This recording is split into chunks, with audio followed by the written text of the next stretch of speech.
The man, once an ordinary soul, now remembered as Fyodor Mikhailovich Dostoevsky, was born on November 11, 1821, in Moscow, Russia. His birthplace was no grand palace or noble estate, but the Mariinsky Hospital for the Poor, where his father, Mikhail Andreevich Dostoevsky, worked as a military doctor. The hospital stood in stark contrast to the opulent mansions of the Russian aristocracy, an overcrowded, somber institution that exposed young Fyodor to human suffering from his earliest days.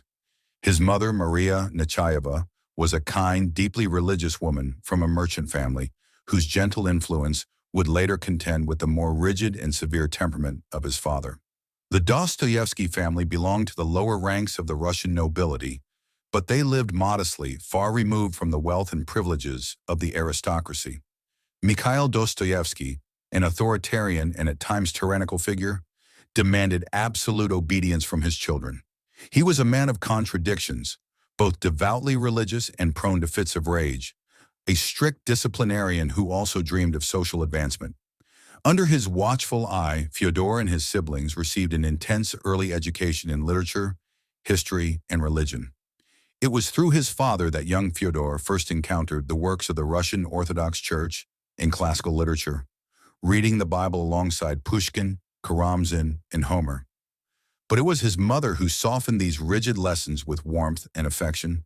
From her, he inherited not just a deep religious faith, but also an appreciation for kindness and human compassion, values that would later clash with his darker experiences in life.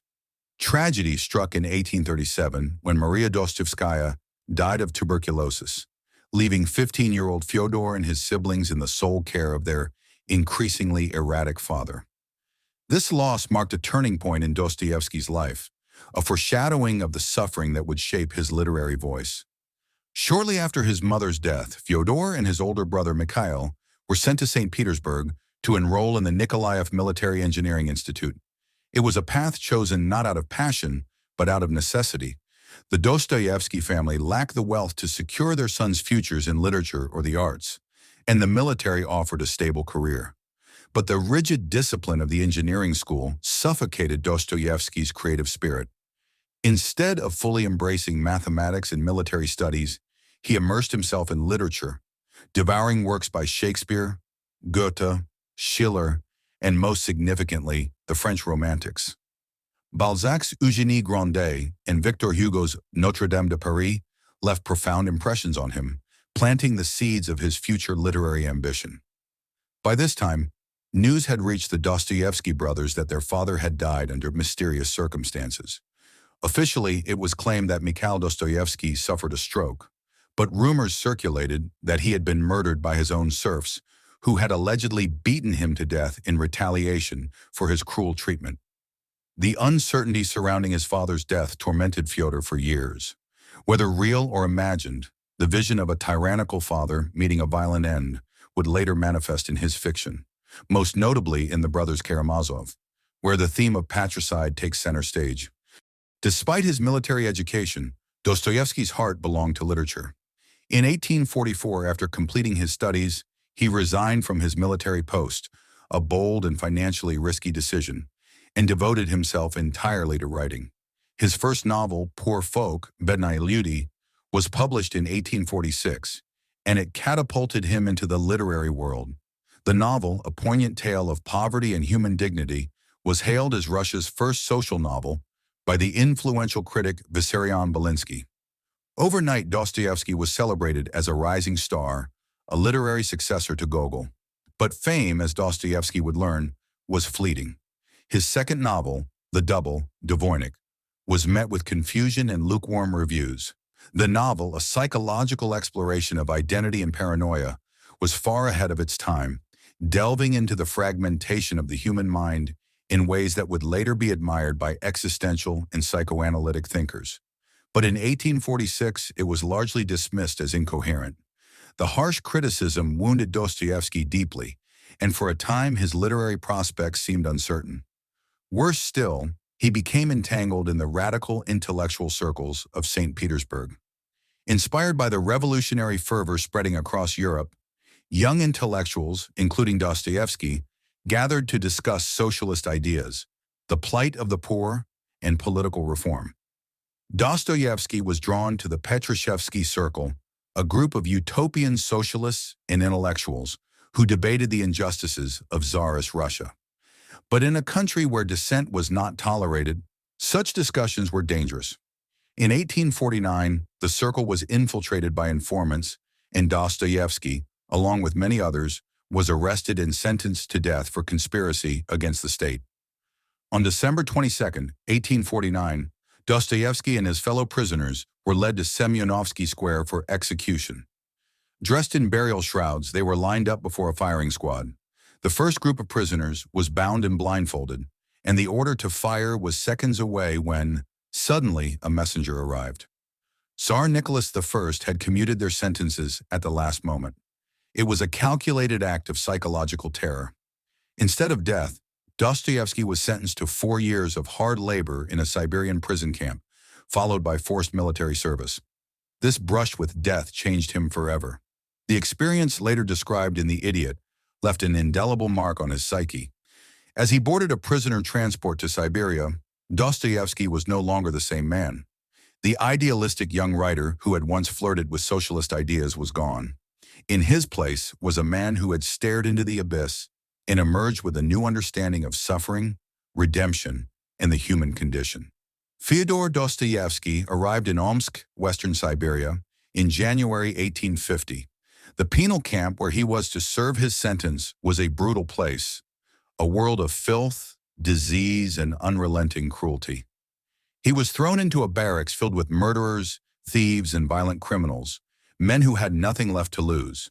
The prison was unbearably cold in winter and suffocating in summer, the air thick with the stench of sweat, rot, and despair. Punishments were severe. The slightest disobedience could earn a prisoner 100 lashes with the dreaded plety, a type of whip that tore flesh from bone. Many men did not survive. For a man of Dostoevsky's fragile health, exile should have been a death sentence. He suffered from epilepsy, a condition that brought unpredictable, violent seizures. The brutal labor, the poor diet, and the constant psychological torment pushed him to the brink. But in this place of suffering, he underwent a profound transformation. It was here, among thieves and outcasts, that Dostoevsky encountered the raw essence of human nature. He began to see his fellow prisoners not merely as criminals, but as men, broken, tormented souls shaped by poverty, oppression, and their own inner demons. It was also in Siberia that Dostoevsky rediscovered his faith. The Bible was the only book he was allowed to read, and he clung to it with an intensity that would shape the rest of his life. He began to see suffering as redemptive, a crucible through which the human soul is purified. The utopian socialism that had once enthralled him now seemed naive, disconnected from the harsh realities of human existence. Dostoevsky did not lose his sympathy for the poor, but he abandoned the belief that revolution and ideology could bring salvation. Instead, he turned toward a more mystical, spiritual vision, one that placed suffering and redemption at the heart of human experience. After 4 years in the prison camp, he was released in 1854 and conscripted into the Siberian military as a common soldier. This next phase of exile was less harsh, but still humiliating. He was forbidden from publishing or corresponding with intellectual circles in Russia. Yet despite these restrictions, a remarkable thing happened. Dostoevsky fell in love. In Semipalatinsk, he met Maria Dmitrievna Isayeva, the wife of a failing civil servant. Their relationship was complicated. She was married, sickly, and emotionally unstable. But after her husband's death in 1855, Dostoevsky proposed. They married in 1857. It was a troubled union, marred by Dostoevsky's worsening epilepsy and Maria's declining health. By 1859, he was granted permission to return to European Russia. He was no longer a political prisoner, but he was a changed man. His revolutionary idealism had been replaced by a deep skepticism toward radical ideologies. He had entered Siberia as an intellectual, flirtatiously engaged with socialist ideas.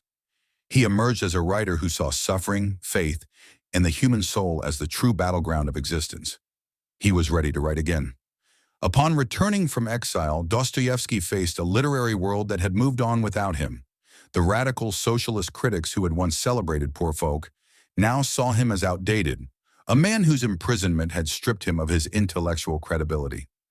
But Dostoevsky was undeterred. He launched 2 literary journals, Time, Vremya, and later Epoch, Epocha, with his brother Mikhail, and he began writing feverishly. His first major post-exile work, Notes from the House of the Dead, 1861-62, was based on his Siberian experiences. Unlike previous Russian prison narratives, which depicted convicts as irredeemable villains, Dostoevsky painted them as human beings, deeply flawed, yet capable of grace and dignity.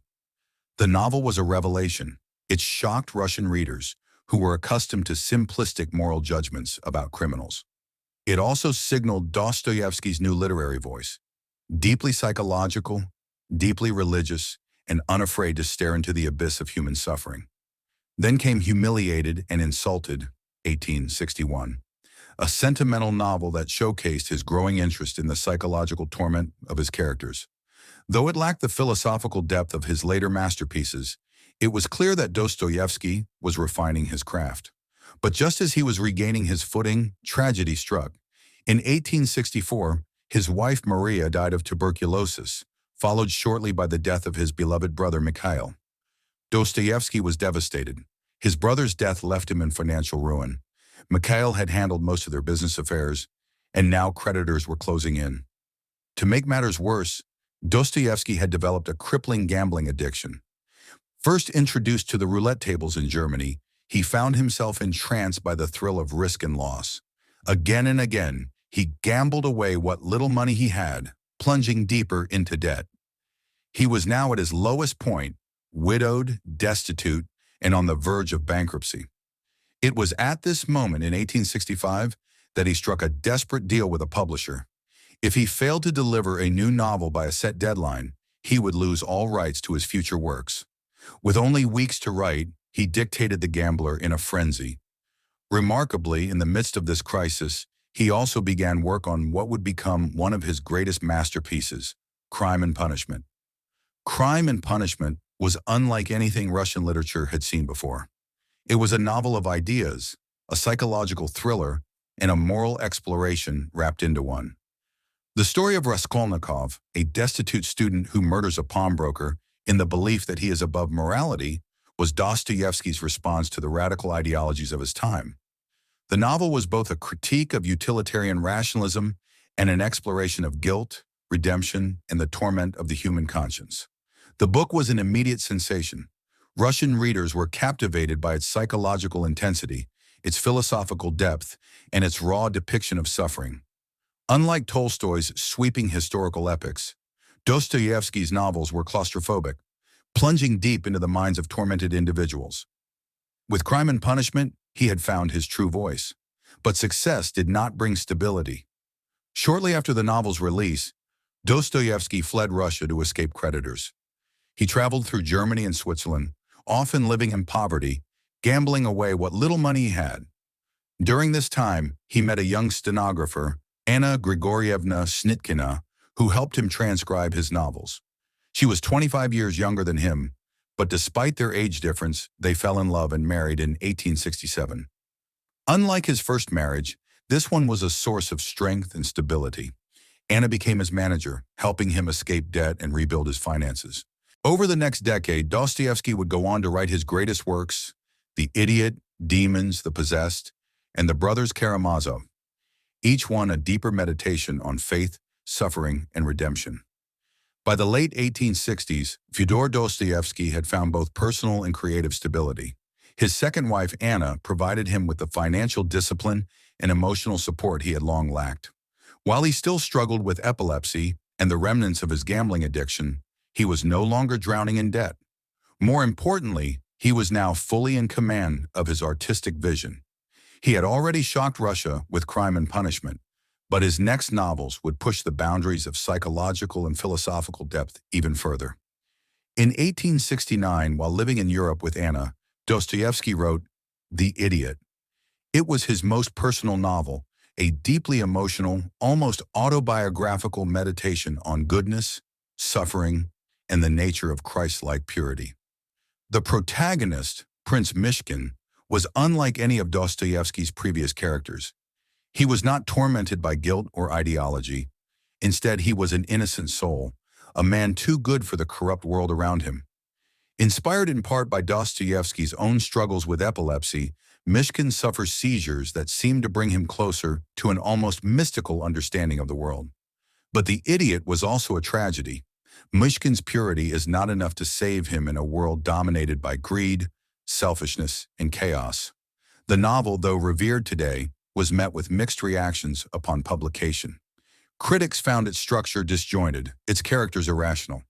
But Dostoevsky was moving toward something greater, toward an understanding of human nature that transcended conventional storytelling. Then in 1872 came Demons, The Possessed, his most politically charged novel. By now, Russia was on the brink of revolution. Radical socialist movements were gaining momentum, and violent political assassinations were becoming common. Demons was Dostoevsky's prophetic warning, a novel that exposed the destructive power of ideological extremism. The book follows a group of young revolutionaries who, in their pursuit of utopia, descend into moral nihilism, manipulation, and murder. Dostoevsky had once been drawn to radical circles in his youth, but now he saw ideology as a dangerous force, one that stripped individuals of personal responsibility and moral depth. Demons was not merely a critique of political revolution. It was an exploration of what happens when faith is replaced by ideology, when human beings see themselves as gods, capable of reshaping the world without consequence. The novel was controversial. Revolutionary thinkers saw it as a reactionary attack on their cause. Conservatives, meanwhile, were troubled by its disturbing portrayal of human nature. But Dostoevsky was no simple reactionary. He did not believe in suppressing revolution with state power. Rather, he believed that true salvation could only come from personal redemption, from an acceptance of suffering, faith, and moral responsibility. Then in 1879, Dostoevsky began writing what would become his final and greatest masterpiece, The Brothers Karamazov. By the time Dostoevsky sat down to write The Brothers Karamazov, he was no longer the struggling writer of his youth. He was now one of Russia's most revered literary figures. He had outlived his critics, survived exile, outlasted his gambling debts, and found peace in his marriage. But he had also suffered great losses. His young son, Alyosha, had died of epilepsy in 1878, a tragedy that shattered him. In response, he poured his grief, his spiritual reflections, and his lifelong philosophical struggles into The Brothers Karamazov. The novel was Dostoevsky's grand statement on the human condition. It was a work that encapsulated everything he had ever believed, feared, and hoped for. The story of the Karamazov brothers, Dmitry, Ivan, and Alyosha, became a battlefield of ideas, with each brother representing a different path. Dmitry, the passionate and impulsive brother, is ruled by his emotions.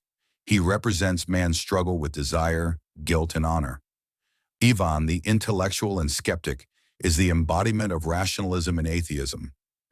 His famous Grand Inquisitor chapter, a haunting dialogue about Christ returning to a world that no longer wants him, is one of the most powerful critiques of organized religion and human free will ever written.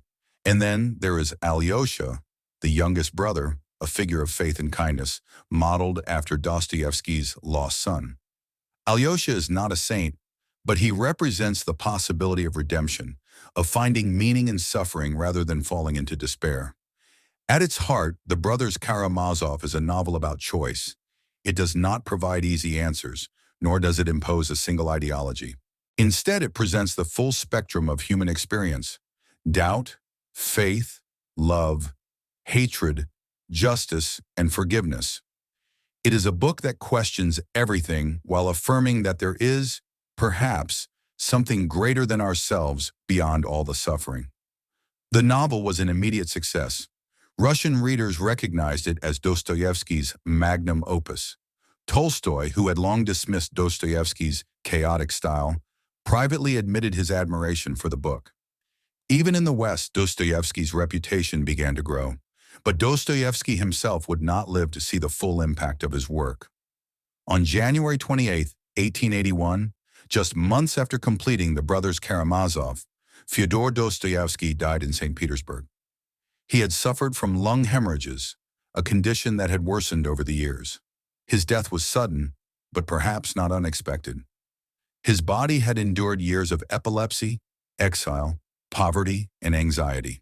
His funeral was unlike anything Russia had seen before. Over 30,000 mourners gathered in the streets of St. Petersburg to pay their respects. Students, writers, intellectuals, and common workers came together to honor the man who had given voice to their deepest struggles. He was buried at the Tikhvin Cemetery in the Alexander Nevsky Monastery, where a simple inscription marked his grave. "Verily, verily, I say unto you, except a grain of wheat fall into the ground and die, it abideth alone. But if it die, it bringeth forth much fruit." John 12:24. In the years following his death, Dostoevsky's influence only grew. His works were read by revolutionaries and reactionaries alike. Lenin admired Demons for its understanding of radicalism, while Solzhenitsyn saw in the Brothers Karamazov a warning against the moral decay of the Soviet Union. In the West, thinkers like Nietzsche, Freud, and Camus grappled with his insights on human psychology and morality. Nietzsche, despite his atheism, saw Dostoevsky as one of the greatest psychologists who had ever lived. Freud, who developed the concept of the Oedipus complex, was deeply influenced by the patricidal themes in the Brothers Karamazov. Camus, the existentialist, found in Dostoevsky's work the same tension between meaning and despair that defined modern philosophy. Fyodor Dostoevsky's legacy is one of unparalleled depth and complexity. His novels, with their rich psychological insight and profound philosophical questions, have influenced countless writers, thinkers, and artists, from Nietzsche and Freud to Kafka and Camus. Dostoevsky's exploration of themes such as guilt, redemption, and the search for meaning in a chaotic world continues to resonate with readers today, making his work as relevant now as it was in the 19th century. But Dostoevsky's legacy is not without controversy. His conservative political views, his opposition to revolutionary movements, and his sometimes harsh critiques of Western liberalism have led some to question his relevance in the modern world. Yet it is precisely this complexity, the tension between his deep compassion for the suffering of others and his often reactionary political beliefs, that makes Dostoevsky such a fascinating and enduring figure. In the end, Dostoevsky's greatest achievement may be his ability to capture the full range of human experience, from the depths of despair to the heights of spiritual transcendence. His novels are not just stories, they are profound explorations of what it means to be human.